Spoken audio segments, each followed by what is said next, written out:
Hi, welcome back to another podcast of the Global Network Against Weapons and Nuclear Power in Space.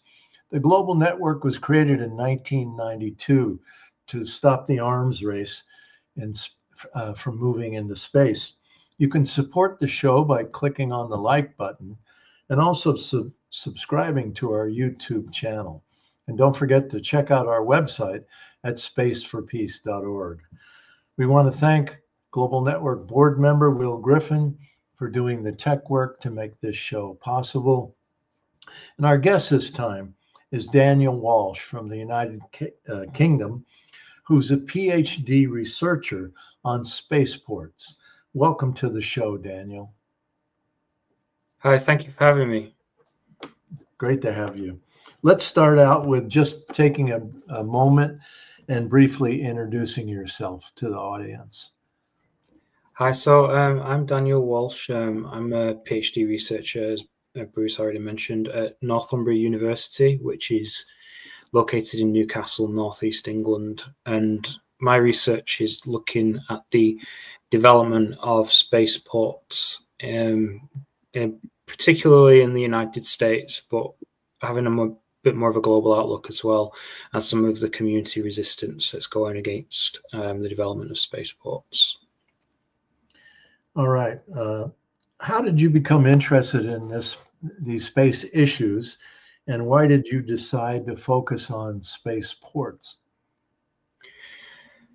So, coming from my background is more political economy, and in some of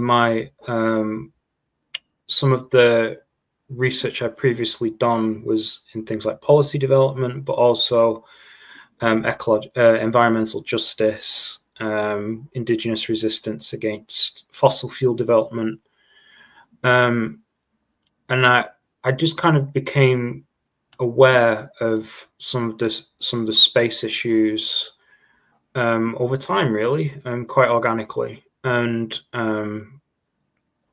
became connected with Northumbria University, and then have now, fortunately, conducting research on spaceports, which are obviously a proliferating issue. The development of them is a proliferating issue globally. I think as space itself, it's always been something I've been interested in on a personal side as well, just from my own personal time, interest in things like sci-fi and things like that. So kind of bringing all those interests together kind of organically, and now conducting research on what I think is an important yet interesting issue.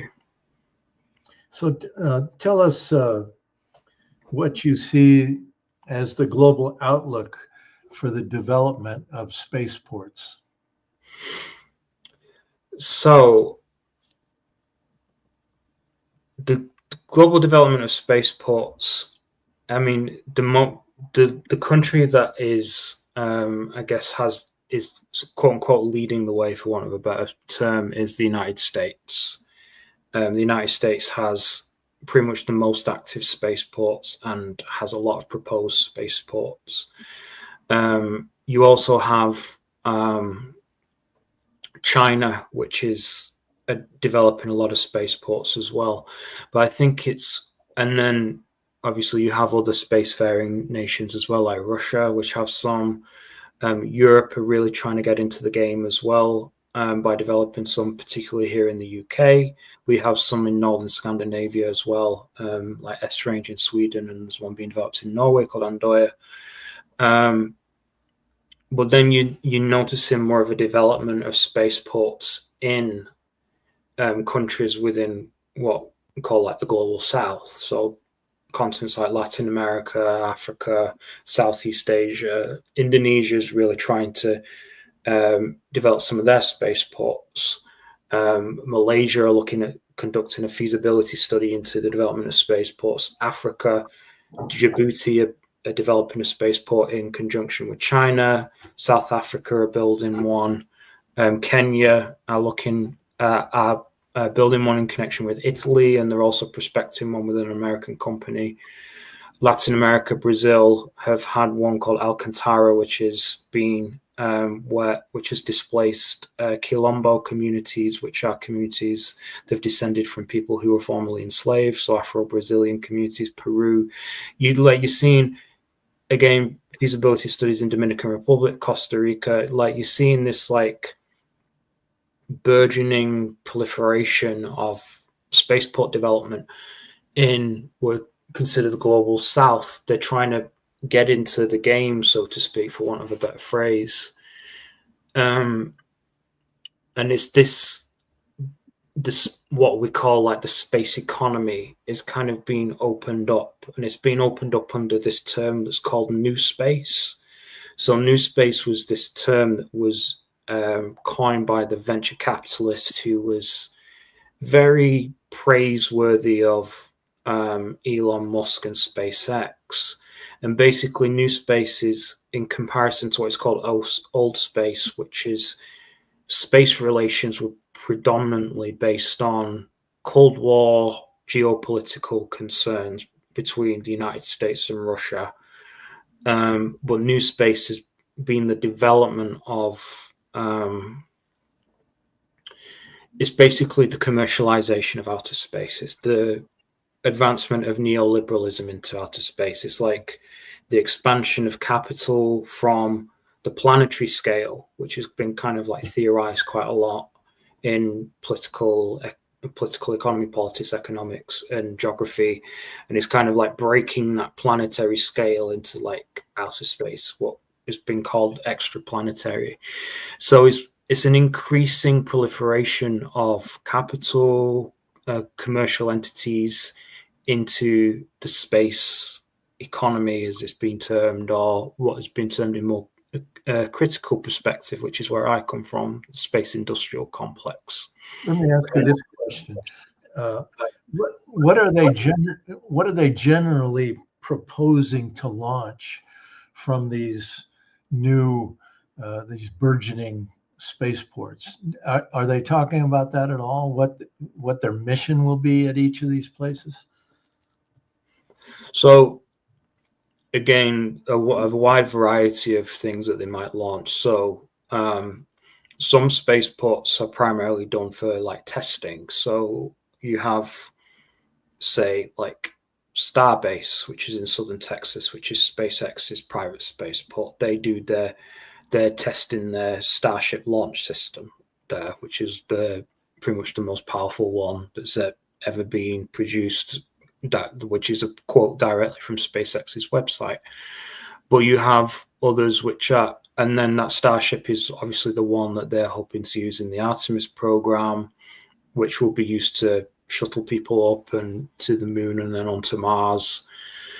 Others are satellite launches, so medium, small launches. And then it also depends on where they're placed as well. So you have a lot being developed on the equatorial line around the Earth, which are things to go up to geostationary orbit or just even low Earth orbit. And then you have an increasing amount being done in the polar regions as well, which will go to polar orbit and sun synchronous orbit. A lot of it is satellite deployment, and that can be for an array of customers that they will have. A lot of it will be Earth observation for scientific purposes, but there are a lot of military clients as well, government clients, also commercial clients, like agriculture. So like when to harvest, you have financial industry who are looking into like risk prediction and things like that. So, and then there's also for surveillance purposes as well. So a huge array. Each site has its own business case as such. Other sites will be trying to undercut other sites based on cost. A lot of the business case for each is as they will put it forward, is a lot of it's predicated on location. A lot of them are done on the coast because they want to will try and minimize disasters to communities that might live close by, but these are often located in what they call remote areas. They think it's another form of terra nullius, which is the old term for empty land in colonial terms. But a lot of these places, there are still people there, which is where some community resistance comes in. But yeah, it's for a variety of purposes. All right.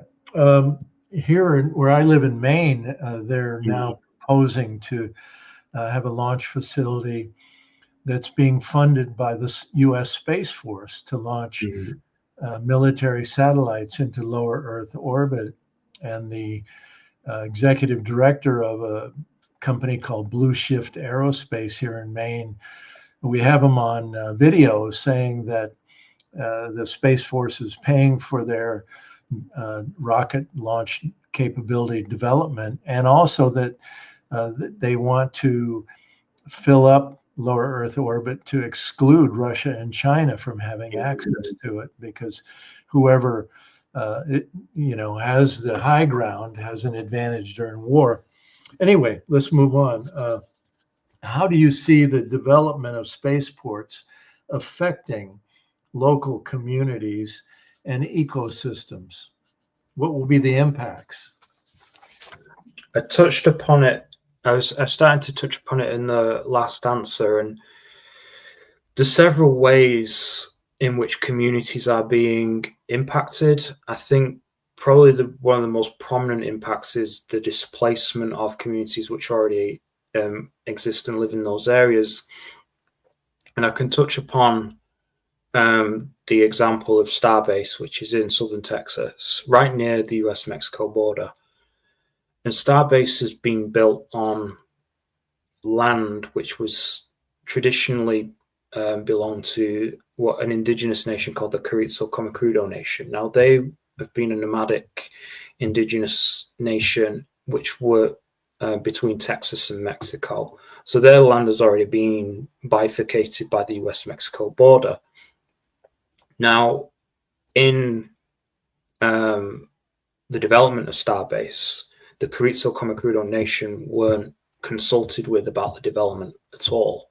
That's because they're not recognized legally at the state or the federal level.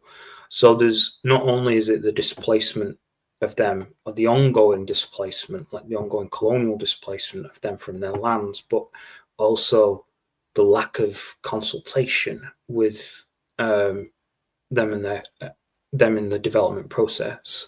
It's same again in other locations. You have the Sami communities being lack of consultation in Sweden with regards to S-range. Brazil, you've had, it's a bit different now in Brazil, the Quilombo communities, but when Alcantara was originally constructed, that was in the last 30 to 40 years, the Quilombo communities were displaced by the military dictatorship at the time for the development of Alcantara. When Bolsonaro was in, he signed a deal with Trump to try and expand Alcantara for US use further. That caused a massive uproar, but obviously Bolsonaro was booted out in the election a couple of years ago, and then Lula's come in and has provided some title to that land to the Quilombo communities. So that has been, I guess, a positive step, but that's still in tension because we have, Brazil has its election cycles. So there is that issue of displacement. And then another form of displacement, going back to Starbase example, Starbase is located to Brownsville, which is on the US-Mexico border. And Brownsville has a relatively high poverty rate on the US scale. But now you're seeing a lot of gentrification happen. House prices are going up because things like Starbase and SpaceX are like driving up the economy there, and the local communities are not included. So you have several forms of displacement to local communities. The one that's been prospected in Kenya, that's located in an area where indigenous nomadic pastoralists live and roam. So there's always this idea that these lands are empty. And again, this idea of empty land also ignores, and this is again about ecosystems, also ignores animals, plants, ecologies that are all located there. Again, Starbase is another example. You've had destruction of birds' nests, the snowy plover bird.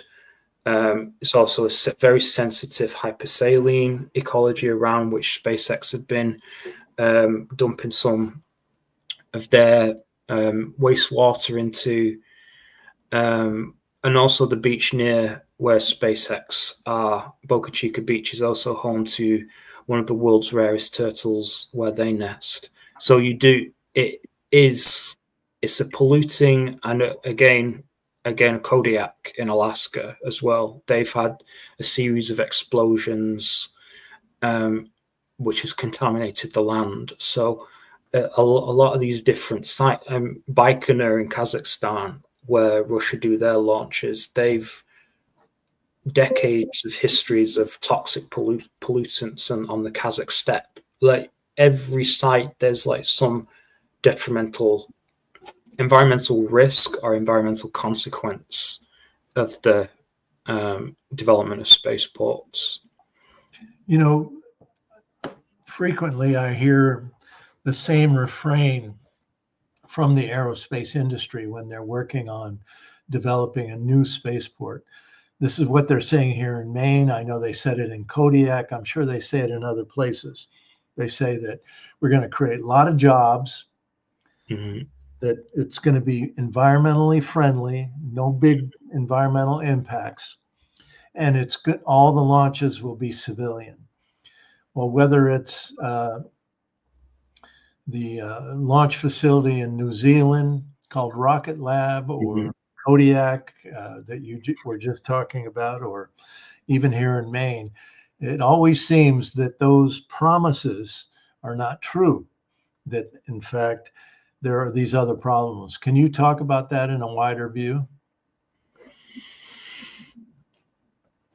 I think it's mainly probably one of the main, with the advent and ascendance of new space now, it's largely local communities are disregarded, and because it is largely, there are geopolitical currents still there, but with the increasing like role of capital within the space economy, again, is profit is the bottom line for a lot of these people. So it's often the refrain in, it's like profit over people. And like with the geopolitical concerns as well, the raw potential role of Elon Musk in the incoming administration, you know, with China now, they do just drive ahead with some of their developments, some of the existing regulations which are in place in the US, even though they can be criticized, even some of the existing safeguards, like Musk with SpaceX has been in conflict with the Federal Aviation Administration for holding up some of their launches from Starbase, but has also been entangled with the California Coastal Commission at Vandenberg as well for restricting some of the launches from there. There is a danger that some of the existing limited safeguards are going to be rolled back, potentially with Musk's role in the Department of Government Efficiency. So, yes, there is historically that communities are involved only if it benefits the power brokers themselves. And those power brokers are military, government, and capital. And they're often interwoven and combined with one another. One place you didn't mention yet, please say a word about Scotland. I know there's quite a bit of activity in Scotland for launch sites, and one of them is an environmentally sensitive area where they grow peat. Talk about that one a little bit, please. So the one that, well, there's two main ones in Scotland. I mean, just to provide a bit of a context on the UK, there are 7 operational or proposed sites in the UK. Most of them are in Scotland. There's one current one that's in Cornwall, which is where Branson was active at one point with Virgin. You have one in Wales, but the two main ones are in Scotland, and that one is Saxavord, which is on the Shetland Islands, which is the most northerly point of the UK. That, if you recall, is where the rocket recently exploded. That was the rocket manufactured by Rocket Factory Augsburg, a German company. But the other one, I'll just say as well, ABL Space are linked with Saxavord as well, and ABL Space is a subsidiary of Lockheed Martin. Now, so there is obviously some military connections as well, and Saxavord was also established out of an old RAF radar station. So again, you see another military connection there. Some of the commercial spaceports emerging out of military or ex-military infrastructure. But the other site that you were referring to is being built by a company called Orbex. Now, Orbex is an Anglo-Danish company, and they are touting their sustainability credentials, saying they've got a non-environmentally polluting fuel, as I think it's biopropane, as they've called it, and they are constructing in a very sensitive peat area. And one thing that they are, I guess, kind of like boasting about is they've built this kind of what they call a floating road. They've not displaced the peat underneath, but the road goes to their launch pad, which is on top. They're hoping to launch their first rocket in 2025, and the true impact on the peatlands is not known, I don't think. So, the developments in Scotland are, there has been some concerns from local communities at both sites, but there's also community support for these sites as well. So a lot of community responses is quite nuanced as well. And a lot of that is because of the promise of jobs, I'm sure. Yeah. Talk a bit more about the so-called civilian spaceports being used for military applications. You covered that a little bit just now, but do you know much more about these connections? Especially the role of like Lockheed Martin and other big corporations. They seem to be involved. Lockheed Martin, I know they're involved with Rocket Lab in New Zealand and other places too. So I think there's two ways primarily, which are where there's like this embeddedness, I think, between military and capital in some respects within the development of spaceports. You have commercial spaceports emerging out of military infrastructure, or commercial companies using launch pads at military sites or government-run sites even.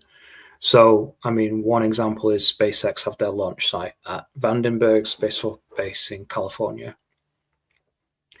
And SpaceX, in the case with the California Coastal Commission, they have been sort of, the federal agencies will negotiate some of their permits with the California Coastal Commission.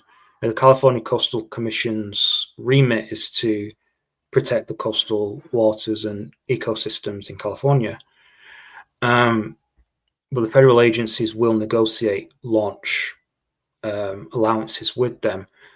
But SpaceX have been classifying some of their launches as federal activities.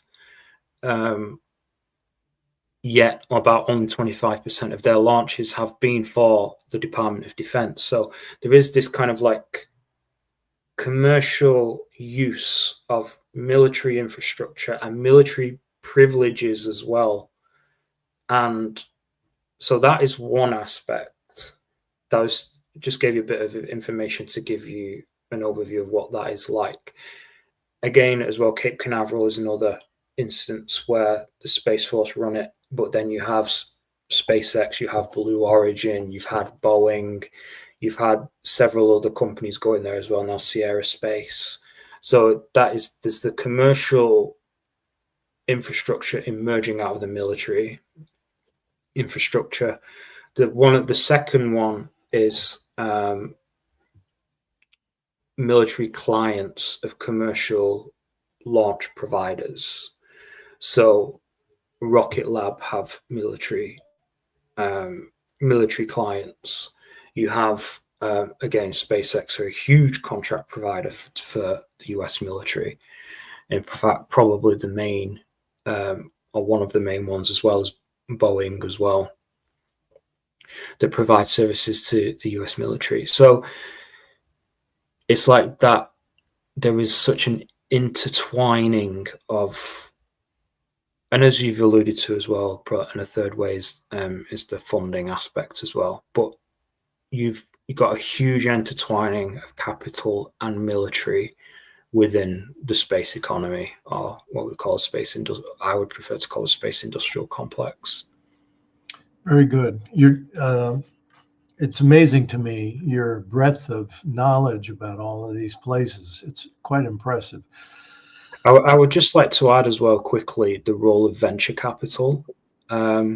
Venture capital, you'll have a lot of companies now, startups, what they'll call startups, which will go to investors, prospective investors, and just give their vision of what they want to do. And investors will pile in money. And that's how you get some of these companies get, like Axiom Space has had funding and they're based in Houston, and they're doing the commercial space station as an example, or wanting to do it. They come up with these visions. We're going to build this commercial space station. We're going to do this in-orbit refueling. We're going to build this great environmentally friendly spaceport, and they will go to venture capital. And a lot of this is speculation, and it's, again, another current within neoliberal capital is this financialization of everything, and it's another form of financialization of outer space. And you have all these intertwining power brokers, and yeah, it's quite concerning.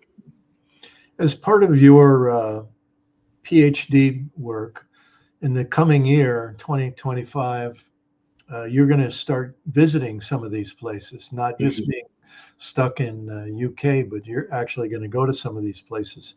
Could you briefly talk about, we only got a few minutes left, where you're going and what you're going to be looking for in those places? So there's 3 states that I might potentially be visiting. One is Texas. I've mentioned Starbase quite a bit.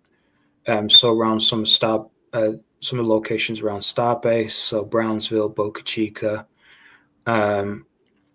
Also looking at potentially at Spaceport America in New Mexico. Look at the potential interrelationship there with the White Sands Missile Range, and also Kodiak in Alaska as well. And at each of these locations, we'll be looking at the relationships with local communities and local ecosystems, whether the communities that accept them are ambivalent or are resisting. And I do know at some of those sites there are ongoing experiences of displacement and ongoing movements of resistance, and it's looking into how this affects, I guess, bringing in just some geographical knowledge, how this affects like notions of place and belonging and displacement and things like that. So that's a brief overview of what I'll be doing. It's more detailed than that, but that's a brief overview. And looking at some of the wider power relationships and connections with capital, military, etc. Well, I think it's a brilliant project. I'm so glad that we've made contact. Um, I'm going to be asking the Global Network to invite you to become an advisory board member. I think that you have a lot to offer us, and I can't wait to see some of your writings about some of these trips that you're going to be going on, some of the things you're going to be learning. I hope we'll be able to put some of them in our newspaper, Space Alert, as well as, on our website, et cetera, et cetera. So thank you so much, Daniel. Great job, and good luck to you Thank you. in your endeavors. And thank you for watching another edition of Space Alert. We'll do another show soon with an activist from a different part of the world. Until then, good luck to you all, and please get organized.